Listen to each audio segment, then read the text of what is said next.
Hey guys, my name's Adam, and I was supposed to do a Deadpool discussion today, but I kind of decided that there was something a little bit more important I wanted to talk about, and that is Sam Pepper. Now I want to point out that I didn't say anything about Sam Pepper when all of these accusations started because I didn't have anything to contribute to the conversation. Sam Pepper was the most hated man on the internet for a little while back then, and I didn't really feel there was a need to say, I hate him too. You suck!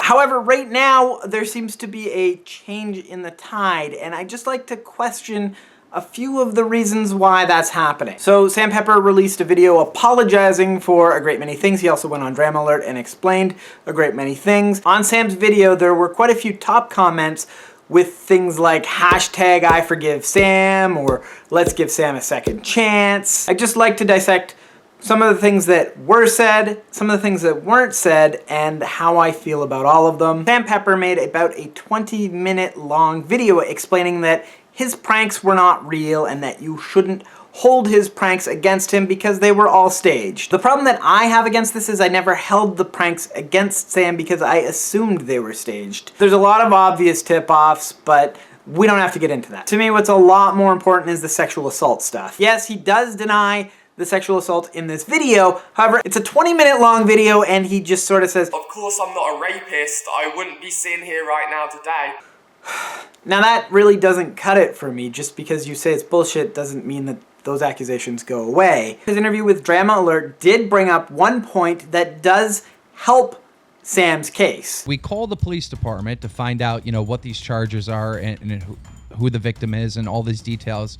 It didn't exist. There's no proof that any of this is true. However, that in and of itself doesn't really say much to me. There are still multiple videos on YouTube of people accusing Sam of sexual assault. The most well-known of this is the anonymous video. I believe the username is I am anonymous. You can't say it was consensual. I was too scared to file a police report against a celebrity. I was scared of being told I was seeking attention. That video is still out there for you to watch. People may say that being anonymous takes away some of their credibility because we don't know who this person is. It could be anyone making these accusations. They don't need to back anything up. However, there are people whose identities are well known on YouTube that are also speaking out against Sam Pepper, revealing their experience with him. I was sexually abused by Sam Pepper. I definitely had an incident that was hands down sexual assault. The person I had this experience with was Sam Pepper. I was 16. He was 23 and I was 16. I literally had to donkey kick him off of me. Happened to somebody else, which was on the Daily Mail.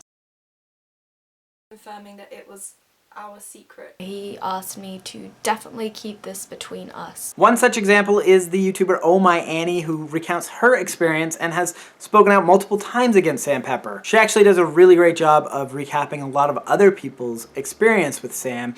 There's a lot of underage people being pestered for nude photographs and even sexual assaults done to underage people.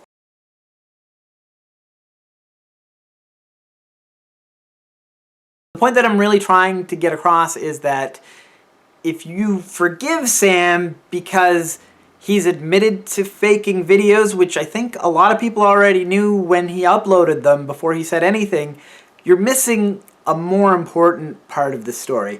Now, I don't know. I can't come here and say that I know what happened. I can't say that Sam is guilty of anything, but there seems to be a lot of people that have stories that are very similar about him using force, being very forceful, overpowering women. So I don't know what Sam Pepper has or hasn't done, but I just would like to remind everybody out there that maybe it's a little early to get on the Forgive Sam bandwagon, and I personally wouldn't get on it until these issues were addressed or resolved in a much more thorough way.